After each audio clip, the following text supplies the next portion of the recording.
Okay,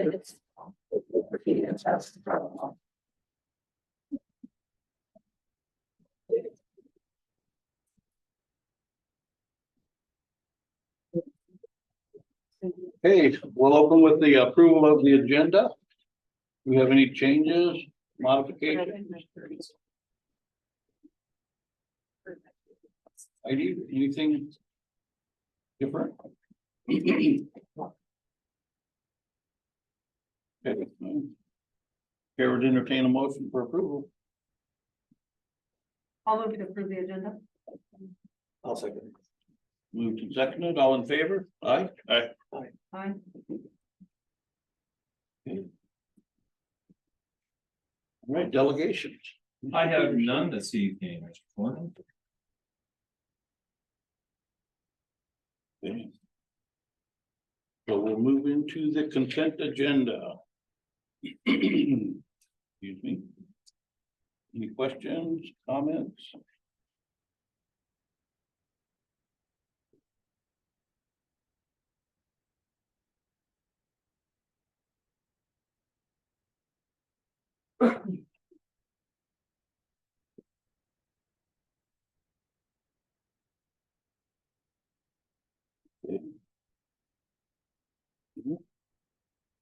We'll entertain a motion on that one. Well, I'll move to approve both the consent agenda. I'll second. Okay, moved and seconded, all in favor? Aye. Aye. Aye. Okay. That jumps us right to the middle of the page, public comments. We'll entertain public comments, 3 minutes, please state your name. And go.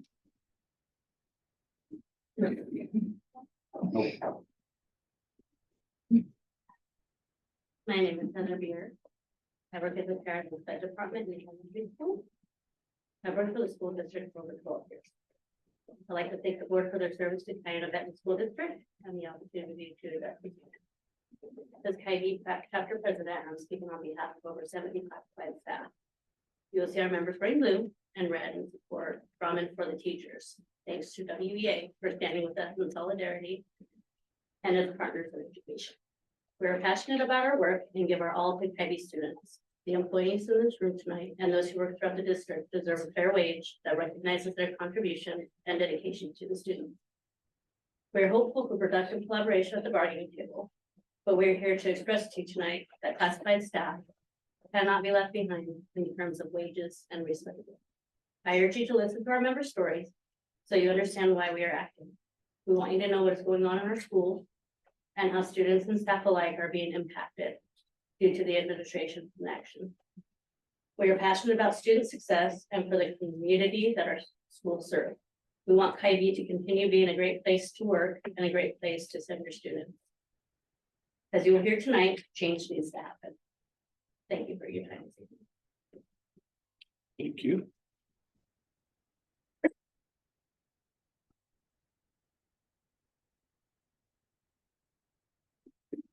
My name is Brenda Conacher.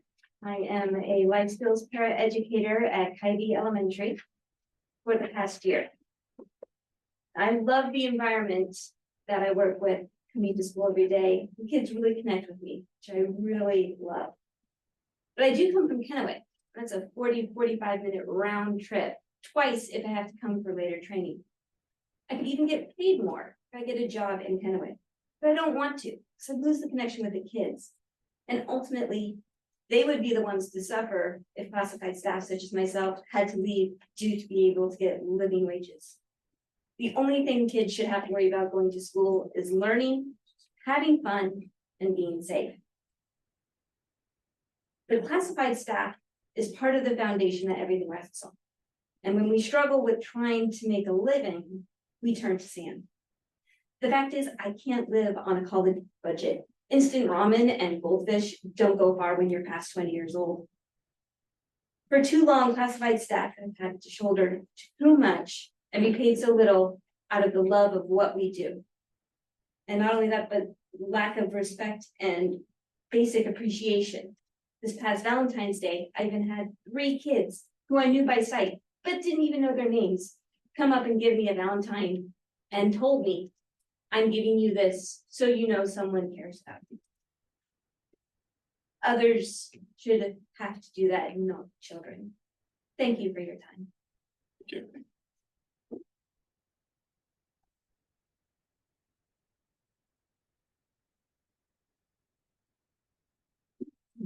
Hello, my name is Marjorie Cardenas and I am a bilingual paraeducator at the Kylie Elementary School.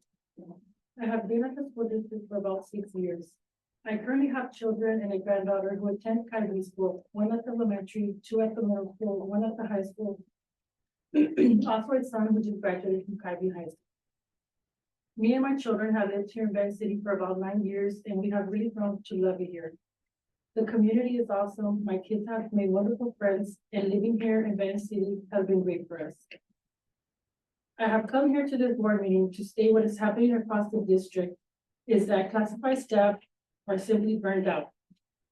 We love the students and we love what we do, but it's not sustainable when we don't make enough to take care of ourselves. We even lack basic appreciation from admin, and it is noticed not only by us, but by teachers. I had a teacher who is new here tell me on classified week that in all her 20-some years of working in different school districts, she was shocked that there was no appreciation for classified staff during education support professional week. Due to staffing shortages and other challenges, we have to figure out how to help each other during supervisions, such as in the mornings, during recess, and lunch, since no one else will help. We appreciate our partnership with the teachers and they do their best to support us too. We need and deserve fair, livable wages. We love what we do and we want to see it reflected in our pay. Thank you for your time. Good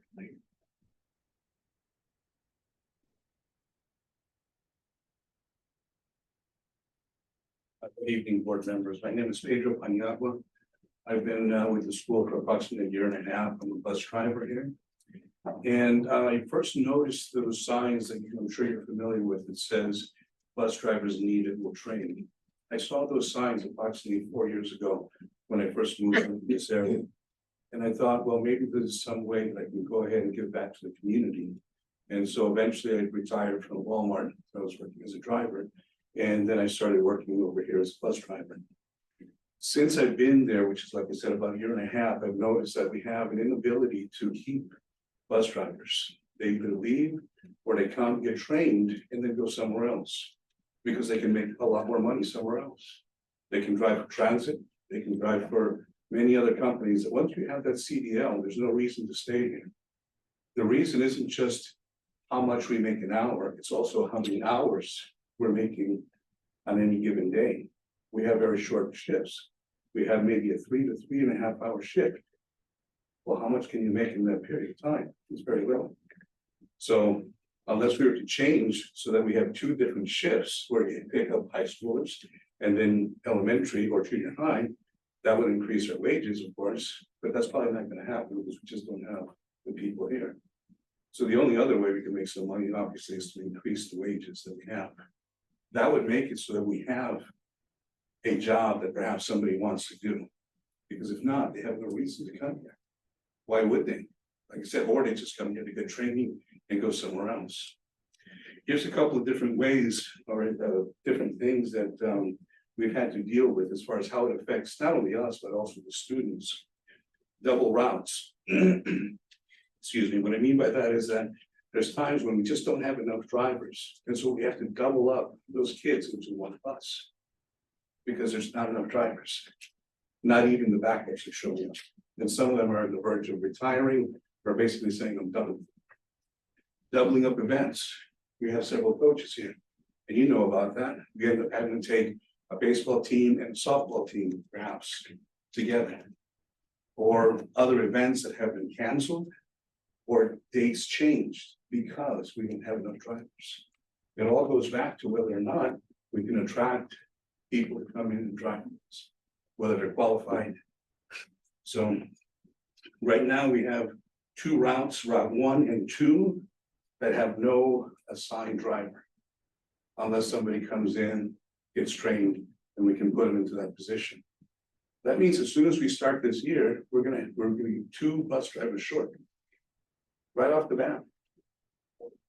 Then as far as how we feel, let's say we're feeling sick, you can't call in. Who's gonna drive?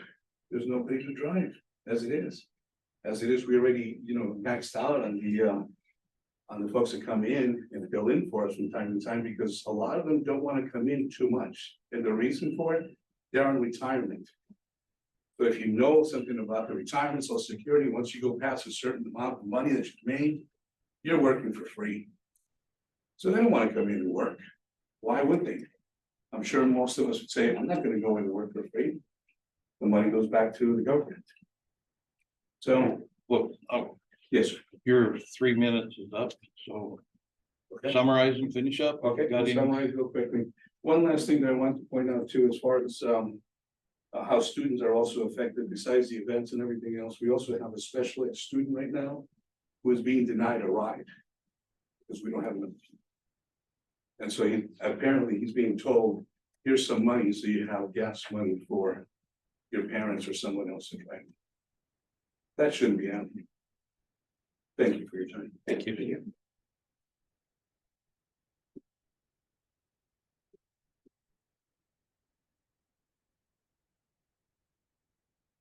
Hi, my name is Shirley Myron. I'm a paraeducator at the elementary school. First, I'd like to start by thanking you guys for letting us speak and hearing what we have to say. I am a Kylie grad. After I graduated, I began living my best life. Moved to the Tri-Cities, eventually got married, had some kids, decided I wanted to come back to Kylie. I wanted to come back to Benton City. I wanted my kids to go to school here. I wanted my kids to have the experiences that I had here. I wanted my kids to be raised in a small town. Recently, I attended a 2-day training. I was so enthralled with all the information that I got, I couldn't stop thinking about how to utilize all these tips and tricks. As I thought about the students that I worked with last year and how this information could be utilized, I came up with a plan. So the very next day I went down to Dollar Tree, and everybody who works in the school's favorite store, found all kinds of materials and goodies to help me put my plan into action. I spent $75 at the Dollar Tree. I spent 75 of the $1,450 that I bring home monthly on my students. I spent $75 on materials to help my students learn. I took 75 of the $1,450 I make a month and put it right back into our schools, right back into our community. Just like 90% of these people in this room do. With that being said, the pay scale for classified employees is making it difficult to live and work in this community. The poverty line for a family of 3 in Washington State is $24,860. I count myself and my 2 children. I'm not counting my husband in this. He makes his own money. I work 35 hours a week as a para. My W-2 for the 2022 tax season says that I grossed $20,814. That's well below the poverty line. Even if I worked 40 hours a week during the 10 weeks of summer, because that's all we really get, at a minimum wage job, because it's only 10 weeks, not like I'm gonna get a better paying job, I would only bring in an extra $6,296. That would bring my yearly gross income up to $27,110, roughly $2,300 above poverty level. Comparatively, if I work 35 hours a week at a minimum wage job for a full 52 weeks, I would earn $28,646. That's $1,500 more than me working here and working a minimum wage job in the summer. At 40 hours a week in the summer. If I worked a 40-hour week, I would gross $32,700. I feel like our employees deserve to be paid more than what an 18-year-old kid working his first job, living on his own in his crappy apartment is going to make working at McDonald's. We deserve a livable wage. Mr. Peterson, this is a request, official request for, wages, excuse me, like, so we know what wages are for everybody in the district. Okay. And this is my breakdown of what I make, what minimum wage is, how I got my figures, so you can look at it all yourselves, because that was on my copy. Thank you.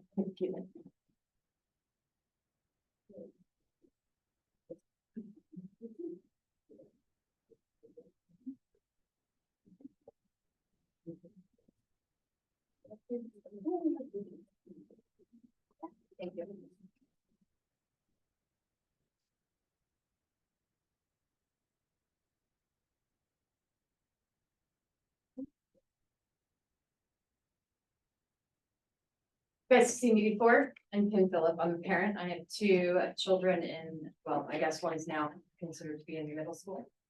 And one is entering third grade. I don't know how you guys are all sitting there very calmly. Maybe you have a better poker face than I do. I warned you, I'm not parent, so I'm here to say exactly what I think about this situation. The fact that all these people are here and they can't live on what they're making is scary. What is happening in this district? All of our SPED teachers came forward at the last meeting and put in a vote of no confidence against their director. Half of these people have been looking, or I'm assuming, I don't know for sure, but at other wages and other jobs. They can make more, they might have to travel, and some of them travel here for less of a wage. Our children are gonna suffer if we lose these people. And there's nothing being said or done. My kids can't lose these people. My kids can't lose this bed department. And nothing's being said or done. I think there should be some panic going on.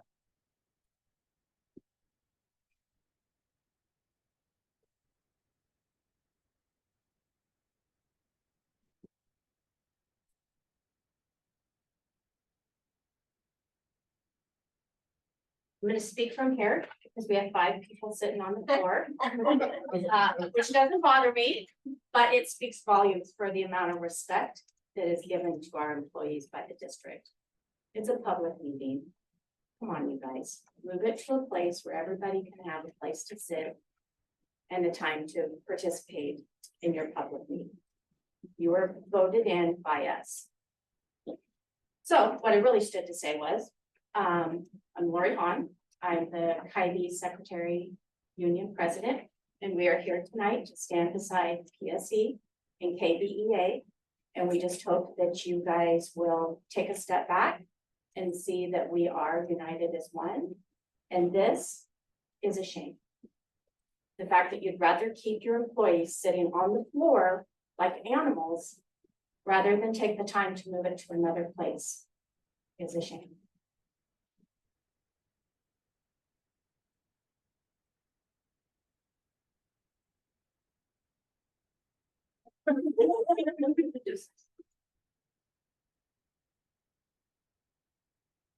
Good evening. My name is Jennifer Gilliland. I'm the president of the Teachers Retirement and Education Association. I'm here to show our support for our PSE. We teachers know that without you guys, we would be sorely lost and falling even more on our faces than we usually do. So thank you guys for all your hard work and dedication to our kids. I think that our PSE people it's a shame that we pay them so low. They should make more money, folks. They should be able to feed their kids and not have to go to McDonald's as a special occasion. They should be able to do something more than that. They shouldn't have to shop at the Dollar Tree or cut coupons, things like that. I know we all do that, but it's just a shame. It's a real shame, and we should do better. We should do better.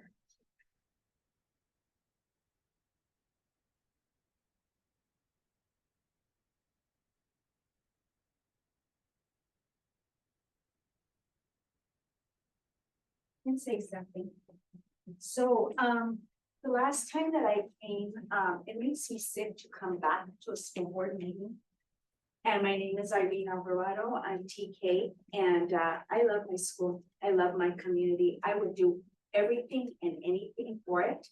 And I will do everything for these people that work with us and help us and support us. And what I really find disheartening is we come back as one, as united as one for the same cause. And we're not, we're very divided in the sense that it's always about money, or it's always about the level of disrespect that not only our help gets, but also educators as well. And I'm not speaking for myself, because I believe that I've been blessed with the love and support from family, community members, by my students, by teachers. But I see it. I see it when I walk down the hallways. I see the level of disrespect that are given not only to our EAs, but also to our cafeteria workers and our custodial staff. And so, you know, my concern is, what are we going to do once again to make it right? We're losing 3 valuable employees, are we? That's Mr. Hahn, and the other one is Chris, and the other one I think is Augustine Bovad. This used to be a very well, closely knit community. I started off with Kylie, I want to say 2005, and I loved it. But it keeps spiraling downward with a level of disrespect and dishonor to our employees. And when you disrespect an employee in the manner that you do, and it's not just about money, families feel it. Families feel it, and many families have shown their concern regarding our school. And so therefore, what are we going to do to make it right? Because I'm not gonna stay at Kybe forever. We have new people that are rolling in that will be taking my place. But I wanna leave Kybe in a positive way, just the way I came in. Because there's never been anything like it, but I also see it going down the drain. And so it's very disconcerting, because I thought, am I gonna go? Yes, because I'm gonna go and support the people that I love and care for, because that's a kind of respect I get from everybody. I've never felt that from anybody. And so as I'm getting ready to step away eventually, what are we going to do to make it right? It's always about us against them, against whatever. Let's unite. Come on, people, we gotta make it right. This is a small community. We can make big changes. This can still be a school of choice. And I hope and pray that that happens one day before I leave. And like I said, I still have passion and heart, and I still have the stamina to continue, but I'm not getting any younger. And that's a sad thing about it, but that's okay. I just want what's right for everybody, not just some of us, for everybody, for our staff, for the school board, for our custodials, our janitorial position, everybody. Come on, people, we gotta get it right, because this is not okay. So anyways, thank you. Thank you.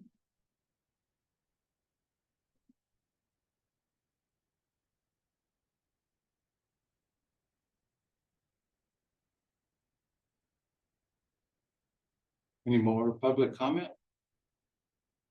Do you have any written? We do.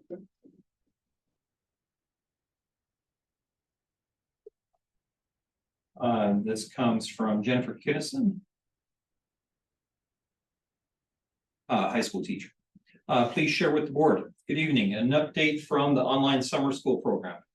We're wrapping up the last week, and Thursday is our last day. We have 33 students left, still enrolled or carried over from the school year. We've had 27. 22 of the 27 completed were started and finished during summer. Classes finished this summer so far, and I hope another 7, possibly 9 classes will get done this week or next. Out of the 57 classes left open, 20 of these were started during summer school. There are 6 classes sitting at 75 to 85% complete. And if these students push, they will also potentially get complete too. It's about 50-50 with classes left that were started this school year versus people that signed up and ended up coming for a while and then stopped. 5 students are responsible for 25 of the 57 classes that are still open and active, virtual students that have not finished. I've contacted all parents, guardians several times, but without teeth to hold students to coming, it is hard to get them here and keep them here. However, another huge success if that a student finished 3 pass packets in the program as well. We have a senior that is about done with his classes, so that is another huge win as he only needs 2 more classes, 1.0 credits, and is 60% done with one and will start the others. Conversation that Ms. Ragoza and I had is having parents have skin in the game. When parents were asked to pay a small $20 fee that they were able to get back at the end of summer school and their students finished, we had better attendance. I'm sure it was a nightmare to facilitate at the district level, but it was worth it on our end that we saw students coming and progressing more. I'm also aware that we have more programs going this year, so students have more opportunity to earn a variety of credits, but attendance was high in the beginning and then dwindled across all of the courses. Suggestions for next year: sports not complete with summer school programs. I understand the heat index, but we are student athletes, and as a coach, I need my students there at practice, so I get why they would choose that over academics. Second, not have driver's ed complete. If we run summer school from 8 to 12 and all other things around this, parents will have a better idea of what is happening, and student athletes will not have to compete. Have a wonderful evening, and thank you for the opportunity to help our students get back on track to earning their diploma. Jenny Kinnison.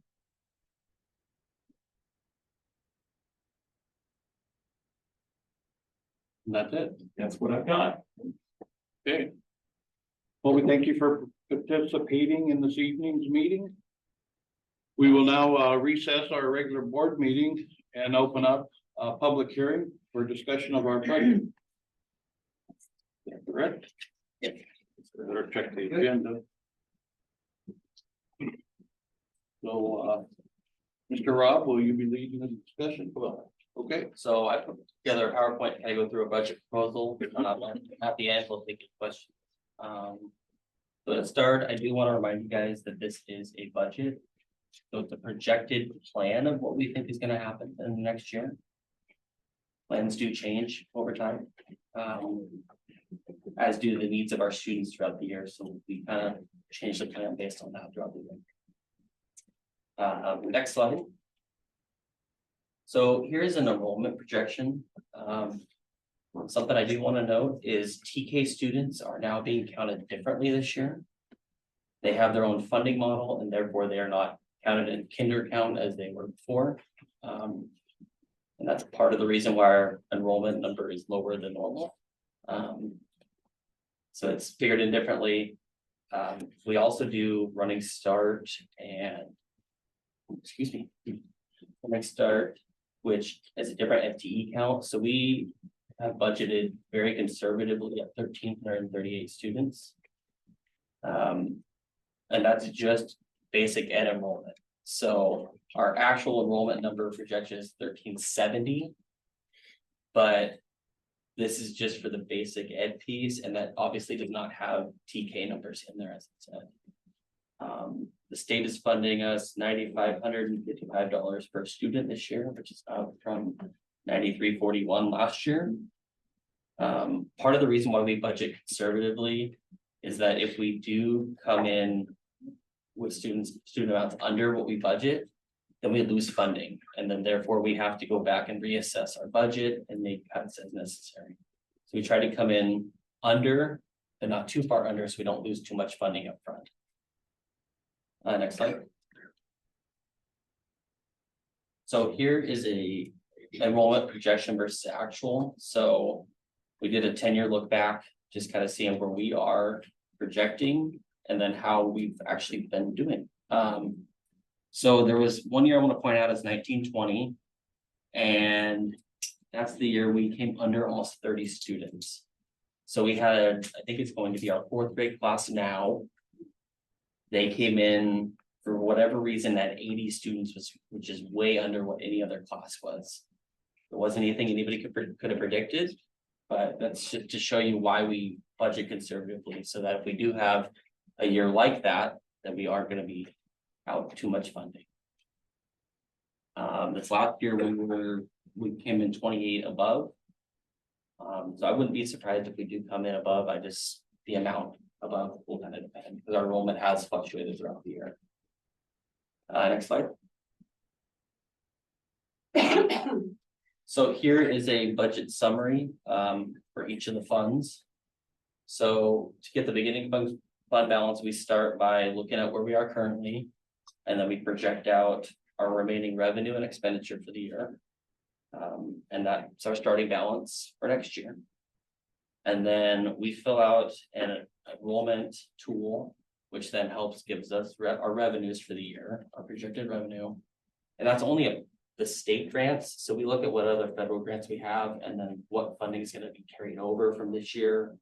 And then any additional funding that we have been notified that we're getting. A lot of it's just preliminary numbers, but it's usually not too far.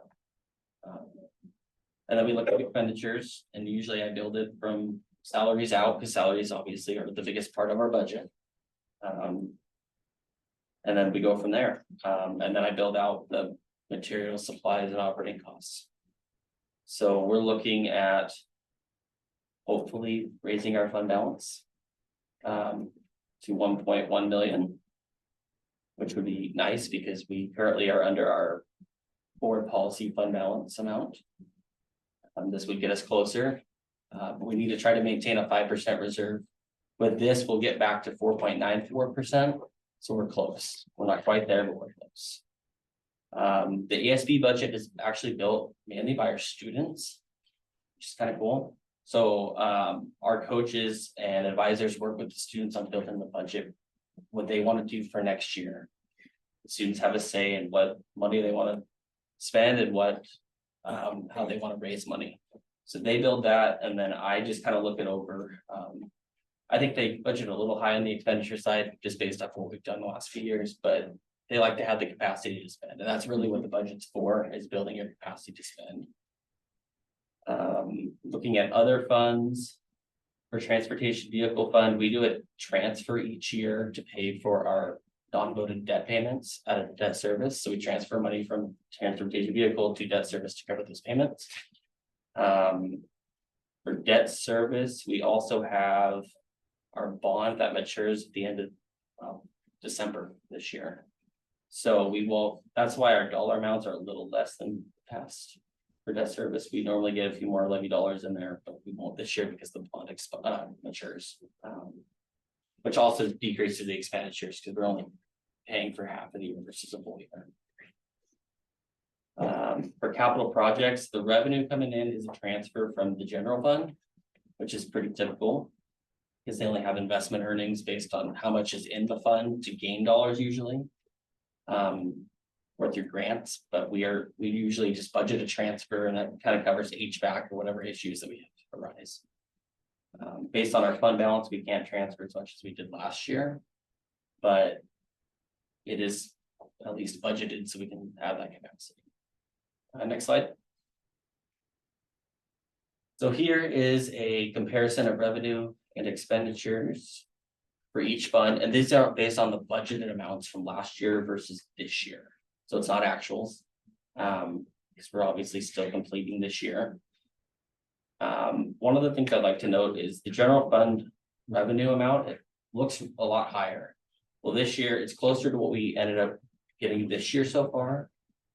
Well, what we project to have at the end of the year. And part of that is due to our ESSER funding that we used when we had some financial issues throughout the year. So we coded stuff to ESSER, we got reimbursed for those expenditures, and that helped kind of bring our fund balance up. As I talked about, debt service dollars are down. As you can see, it's $500,000, so it is a big difference when it is a half a year versus a full year. Transportation, the expenses are much higher. That is partly due to us planning to buy 2 buses. We're behind on needing buses, so we have budgeted to spend to get 2 buses this year. By doing that, it gets us on the depreciation schedule, and we actually get dollars back from the state when we purchase buses. So they're on the schedule for, I think it's 15 years. Once they fall off that schedule, then we no longer get dollars from the state. So it's important to replace them. And it's good for safety anyway, you know, updated technology and whatnot. Next slide. So this slide is just a general fund revenue breakout. It just kind of shows it in a different format than what we talked about. Obviously, thank you guys, the voters, for our levy dollars that we have coming in. That's a good chunk of money that helps us out. Majority of our dollars do come from state dollars, which is typical in most districts. Next slide. So this is just kind of a breakout of what each of the pies represent. So our tax dollars go to athletics, extracurriculars, music, arts, facilities and maintenance, safety and training, technology, as well as nurses and counselors. I'm not gonna go through every one of them, but then you guys can kind of read through this. I'll give you a couple seconds here.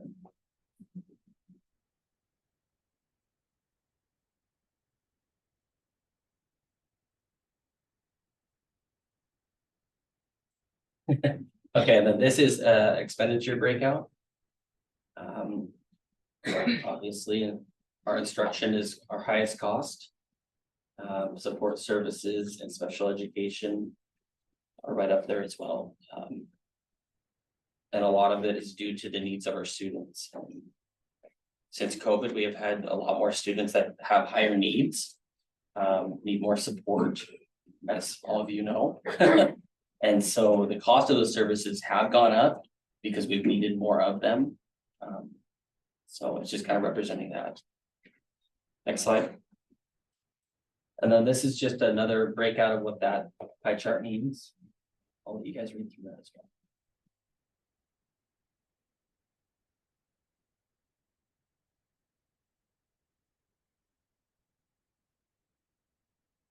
And then this is something that is kind of talked about among business managers across the state. Is just looking at what salaries and benefits are of your total budget. So it's something I like to include. So 80.6% of our budget is on salaries and benefits. For a lot of districts, it's standard that it's 80 to 83%. Anything above 83% is when people start to panic a little bit. So we're right about the same percentages last year. Maybe a little higher. Next slide. Okay, and then this is our MSOC disclosure. So each year we have to go through what materials, supplies and services what dollars they're giving us from the state. And then we talk about how much we're gonna spend and what the difference is. So for us, we're getting almost 2.1 million. We're gonna spend a little above that. So our difference is only 3,800. And that is 8.72% of our budget. It's just something that we have to disclose every year. It's kind of a formality, but it is kind of good to look at to see what percentage that is that goes into it. Next slide. Next, we have legislative impacts. Obviously, each year the legislators have different things they do, and that drives our budgeting and whatnot. So for us, the employer cost of insurance has gone up $74. The employer rate for retirement has dropped significantly in all areas, but I wanted to point out TERS. TERS rate has dropped from 14.69% to 9.68%. I talked about the TK funding model a little bit. It has its own funding. It's kind of, and then they actually allocate the funding in different programs as well. So you'll see some of it through the TK program, but it's also going to come through LAP and Title as well. So when we load people there, it's just kind of a formality for us to know how many dollars are coming in for that. And then increase in program funding. So a few of our like LAP, I think we're getting 160,000 more than we did last year. And a lot of it's through ESSER reappropriation dollars. So what they did is they took money that the ESDs had left over and have reallocated it to different programs.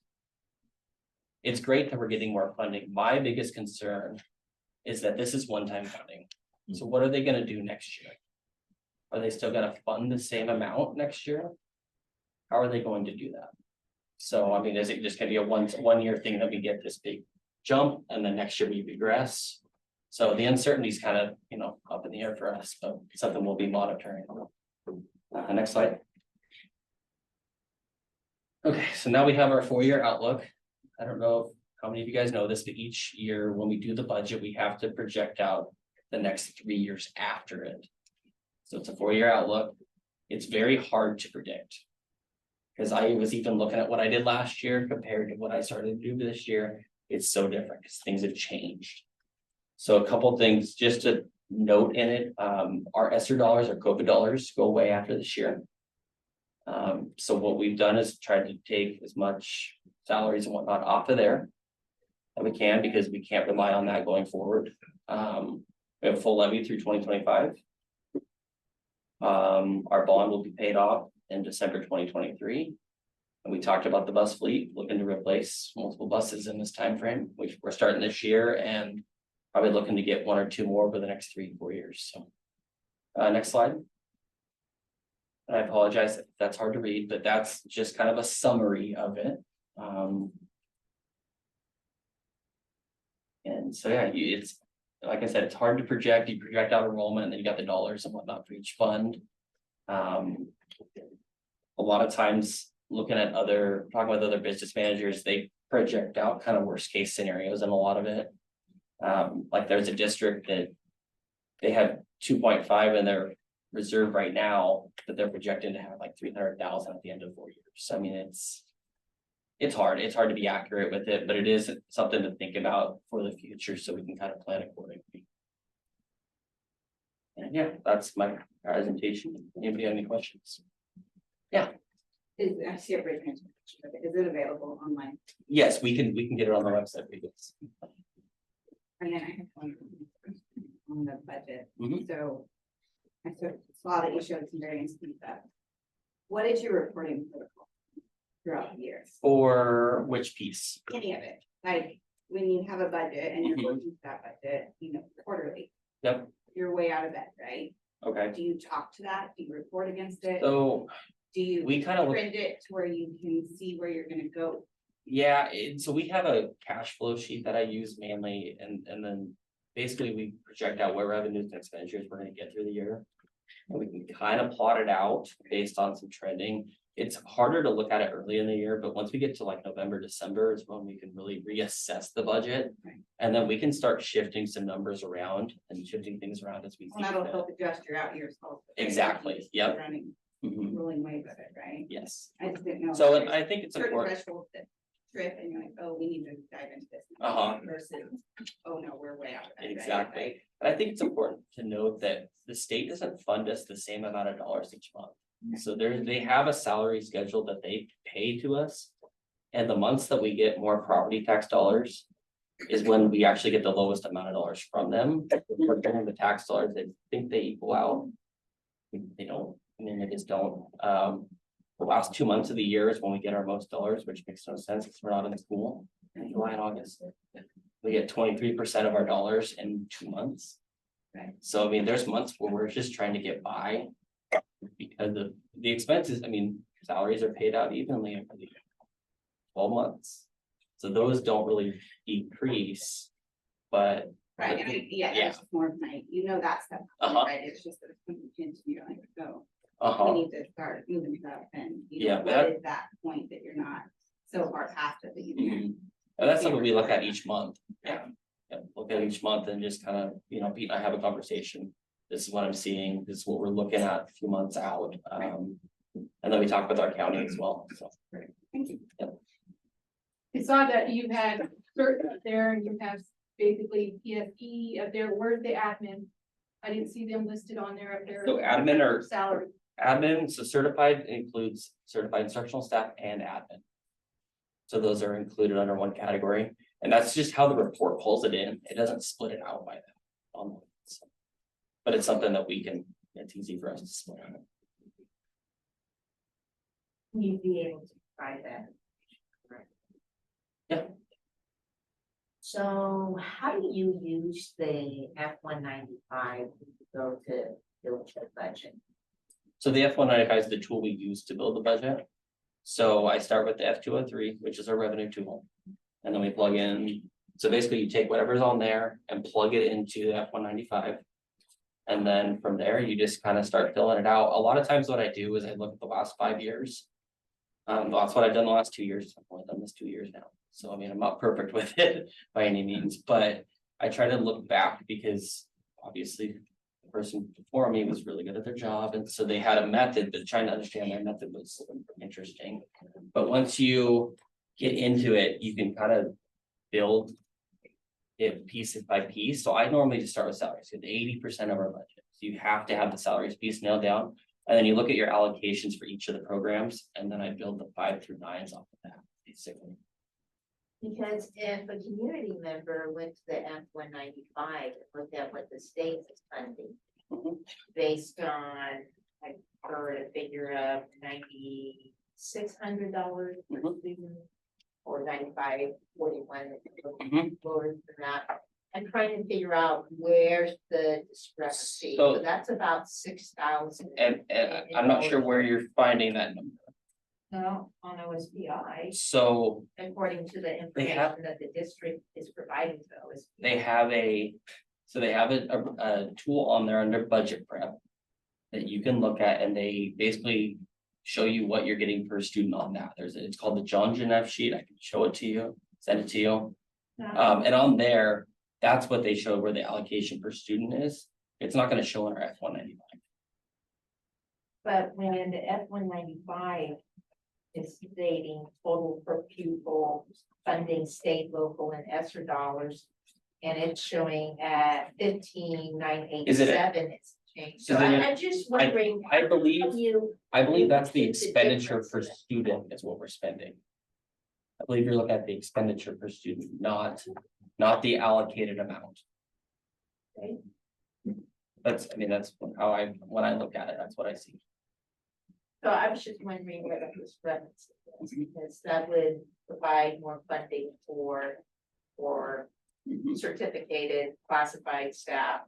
Yeah, if we were getting 15,000 per student, we would be getting some serious dollars. Yeah. That'd be Well, almost yeah. 8 million more than what we're getting. Why I asked the question when I Yeah. go and I look at. And so they only do basic ed, so you're only looking at basic ed, correct? So that's what But they, you know what the 195 said Mhm. and how it breaks it out. Yep. So. I think you're looking at the expenditure.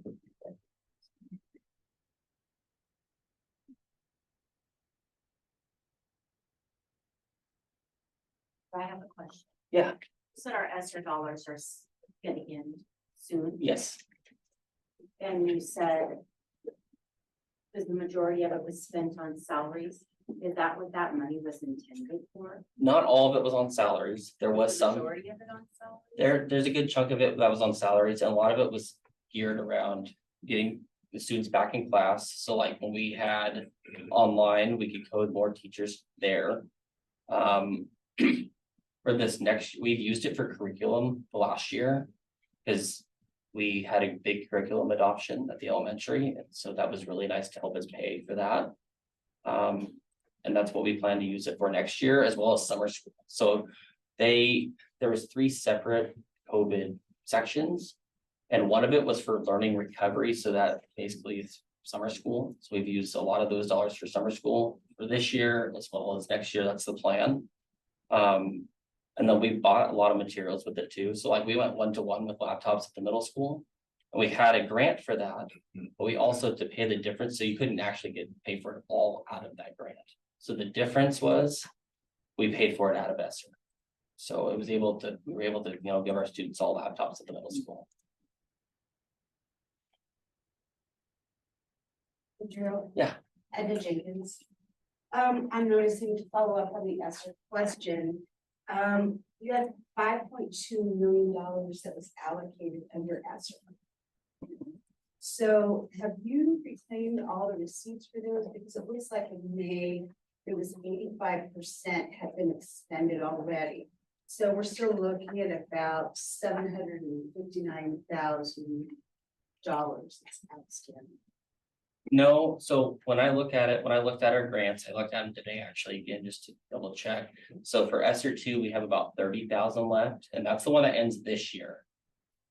I wonder if they're not taking into account the indirects that we've been claiming. All of it, 5.2. Okay, I'd love to see That's it. all, that's really, it's what I sent you. Okay. Yeah, well, no, and I think that report was run earlier in the year In May. because, okay, So it's not that. yeah, because our ESSER three, one of them, we have 145,000 left, and the other, we have 245, I believe. But we still have some summer school expenses and stuff coming out of there this year. So You'll I'm, still be requesting money. yes, So there's no true balance as your funds, and you haven't projected that in the budget then? so what I did is I took what's encumbered for this year, so what we've spent this year, what's encumbered left. And I projected out any other expenditures we're gonna take out of ESSER. And then subtracted those out, and so that would got me my balance for ESSER dollars for next year. So I think I put 97,000 in there. Excuse me, for ESSER three, the not learning loss piece, and I think 150,000 for the learning loss piece. So, yeah.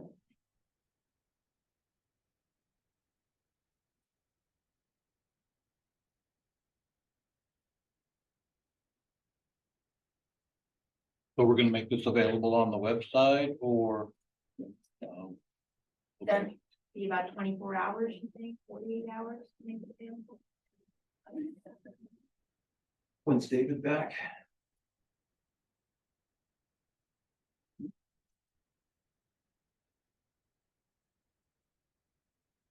So the IT director is on vacation until Wednesday, so we'll have him do what, we'll try and make it top of his list when he gets back on Thursday.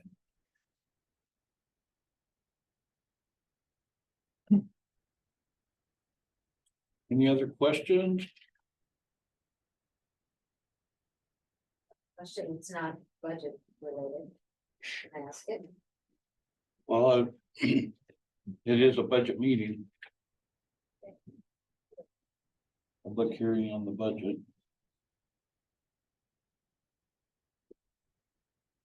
Any comments from the board or questions? Just want to thank Drew and Mona for all their work on that and everyone else who was involved in that process, and just for the public consumption. We had a board workshop, it was on the 14th, I believe. Right. So that's why we're pretty quiet up here. We've already asked and answered all of our questions, so it's not like it's the first time we're seeing this. And you know, those workshops are public also. You see one in the advertised, and public's welcome to come and participate. Where do you guys advertise it? Website, Facebook. Newspaper. And it's in the newspaper too. when you had the one meeting in the evening, you had a bigger participation though. Because not everybody can come during the day, so going forward, if we could take that into consideration, I think you guys would have more participation. If you had it in the evening. We've had them. We all, not, you guys wanted. We've had, yeah, had them at different times, yeah. And there was a decent turnout. one Mhm. evening.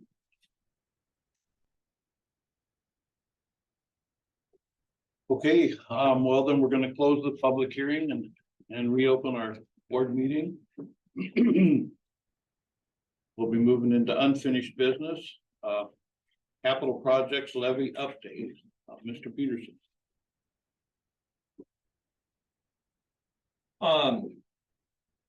So as the board is aware, because you've been working on it, the board has been looking at some options as far as trying to solve the issues around the elementary and middle school, especially concerning the traffic flow or lack of, as well as what amounts to limited to zero public parking or parent parking, horrible drop-off situation, safety issues galore. So the board's had a chance to do that, and we've had a work session surrounding a potential plan. I had the opportunity to present at the city council work session that the Kaibi City Council had. And we talked a lot about the fact that from the city council standpoint, it's one of their highest priorities because it's one of the things they get the most complaints about. And of course, they also realize though that the traffic flow itself is not something that we control directly. However, I think that the board is taking consideration into some options that will significantly improve the traffic flow during parent drop-off time, as well as parking, both for staff and for parents, quite frankly. We spent about 20 minutes discussing the project, as well as taking questions from individual council members. And I must say that the reaction was, quite frankly, much better than I had imagined going in. I expected a little bit more pushback, but quite frankly, I really didn't hear any. From the city council standpoint, it's a project that will eliminate some of their hassles and headaches. They're also very cognizant, and I got to give the city council credit on this because they're looking forward. As you know, the moratorium on housing building here in Benton City proper has gone away. So currently, somewhere in the permitting process, they're looking at 150 new homes here in town. That does not include the sub-area I-82 project that has kept a few of us awake at night, with the prospect of up to 1,000 new homes as soon as the Department of Natural Resources offers the land up behind the Sun Market for sale, which should happen sometime in the next year or two. So they are forward thinking and recognize, as well as this board does, that its current configuration will severely limit as new houses come into construction mode, as people move in, and then we are already seeing an increase in traffic from West Richland as that has expanded. As you see West Richland expand, they come right to the roundabout and then take their first right, they come right through town. Our traffic flow is going to significantly increase whether the school does anything or not. But the city council was very appreciative of the board's foresight. I think it matches very well with what the city council is thinking. They're absolutely, there's no doubt in their mind that we're going to see Kennewick coming around the mountain on one side, you're going to see West Richland coming down the other side. And so that's simply going to strain our infrastructure. So with that in mind, as the board is aware, I just got done with jury duty on Friday, so now I'm have a little more free time. I'm going to propose 2 public information nights, one at least next week, if not 2, and 1 week after, where we can get some folks, because what I've asked for and what I asked the city council for is please shoot holes in this idea before we put anything out to vote in the public as far as a capital levy, because we should not be seeing issues with it when it's on the ballot. We want to see the issues that people have before it ever comes near the ballot. And then, of course, as a result of those meetings and some projections, and I think it's going to be up to the board in one of our August meetings to make a firm commitment either way, either to make a move if the board is interested in going in November, or holding off until the next February or even the following November. So there's some decisions to make, but from a standpoint of my first public presentation, it went really well. And the people who were at the presentation who were parents and have been through the morning drop-off nightmare that sometimes happens, had very positive things to say. So I was very pleased with that. I got one specific reply from one city councilwoman who was very pleased that this would be funded at a tax rate equal or less than what the current bond rate is. So we would not be looking at an increase of any tax rate, simply continuation for a small amount of time of our current bond rated $1.23 per thousand. What the district, excuse me, what the residents here have been paying for the last 18 years to pay off that bond would be the same rate moving forward over a 2-year period. We'd get that done. Lots of things to consider afterwards, but I think from an initial standpoint, it's good. It's a good first shot over the bow.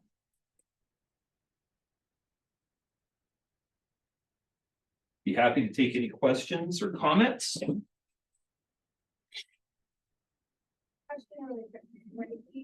It's Christine Thompson. I work at the middle school hacienda crosswalk. Do you know if city council or anybody have mentioned maybe flashing lights so it's more visible for us when we go out in that middle of the road so we don't keep getting near misses?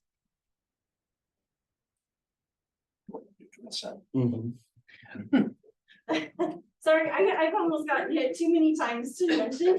I know that one of the council members brought up a grant that the city is pursuing because those, of course, are city streets. Right. Mr. Sandretto talked a lot about the grants that he's trying to track down.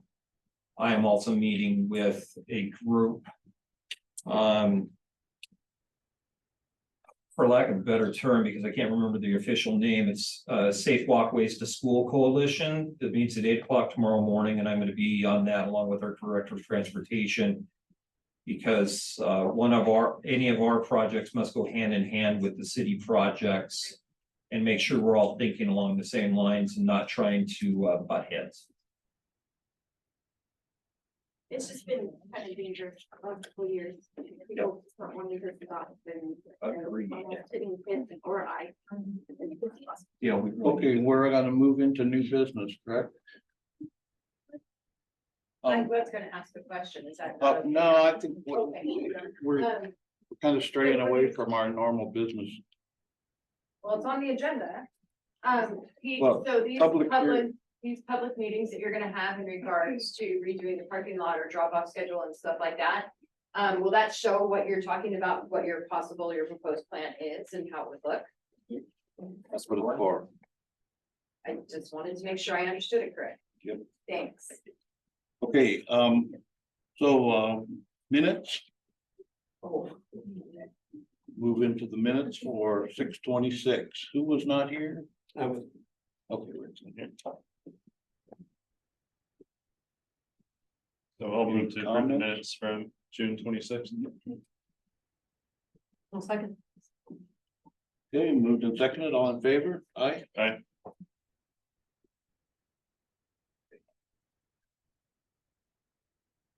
Oh, sorry,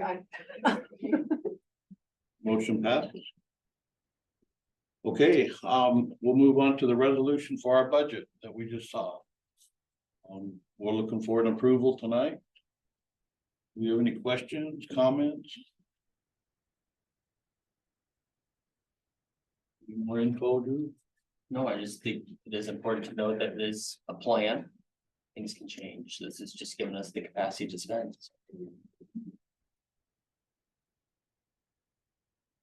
Under this rule.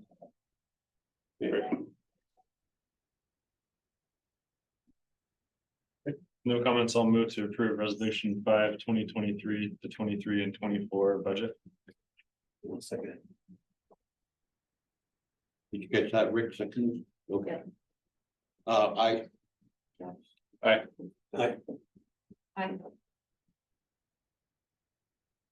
Okay.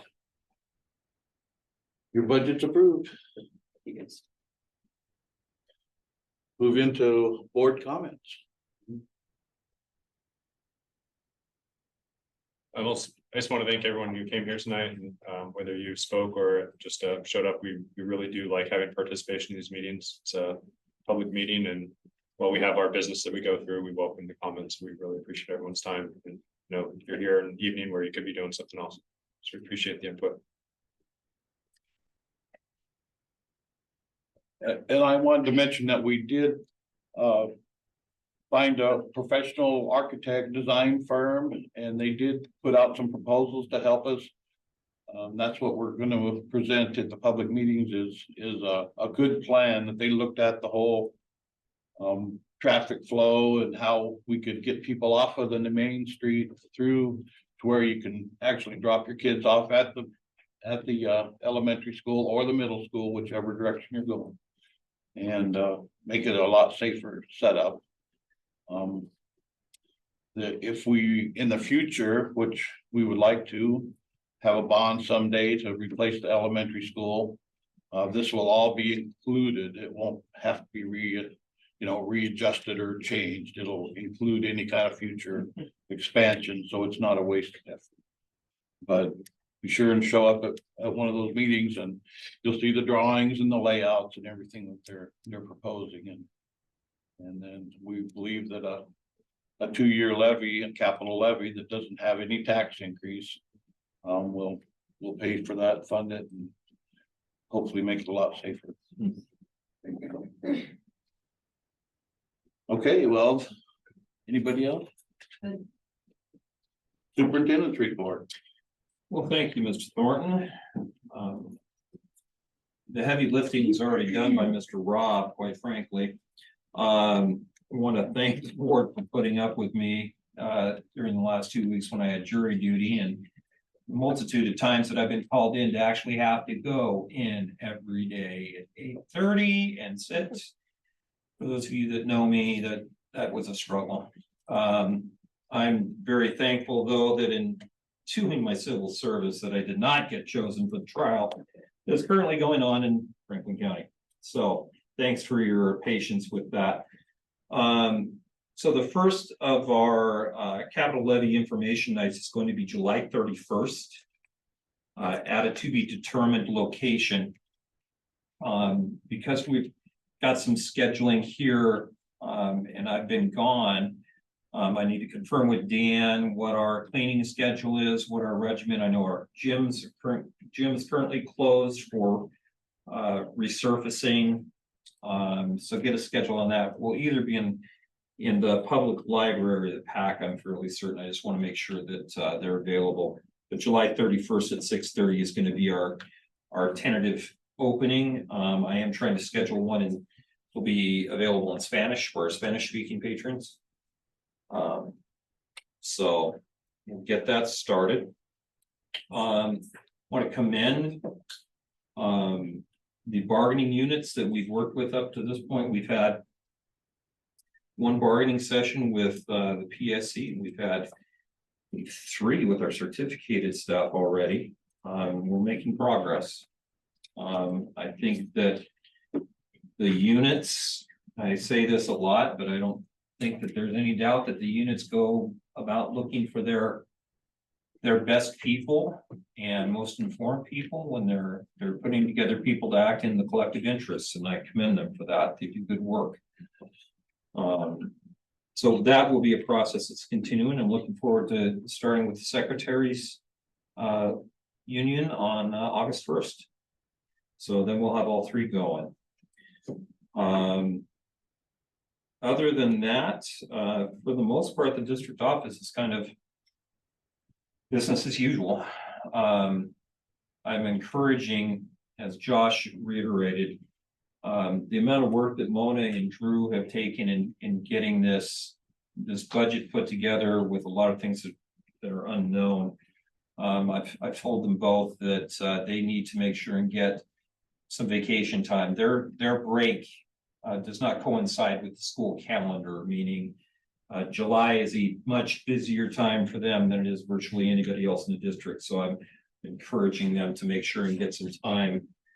I hear rumors something about a honeymoon that got put off for at least a year, if not longer. So I'm very glad for Drew, because I hear from Emily every once in a while that it's high time.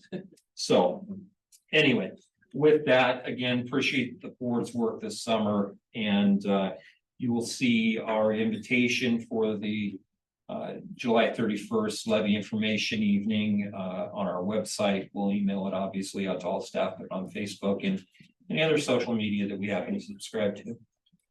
Is that something that it's acceptable for us to technically have a forum at that meeting? Acceptable in the form of legal, as long as you do not discuss business. It would obviously be my recommendation, if we're gonna have multiple meetings, to have two of you at one meeting and two of you at another, and then like rock, paper, scissors to see who gets it left out, or when you have a third meeting. Always advisable to just play it by the book if as much as Of possible. course, yeah, so if you can help us arrange that to. Done. Thanks. And with that, that is my superintendent's report for the evening. Okay. Well, we'll move into an executive session pursuant to RCW 42, performance of a public employee for 30 minutes, and we will have no business to follow after that. We thank you all for attending and participating, expressing your views.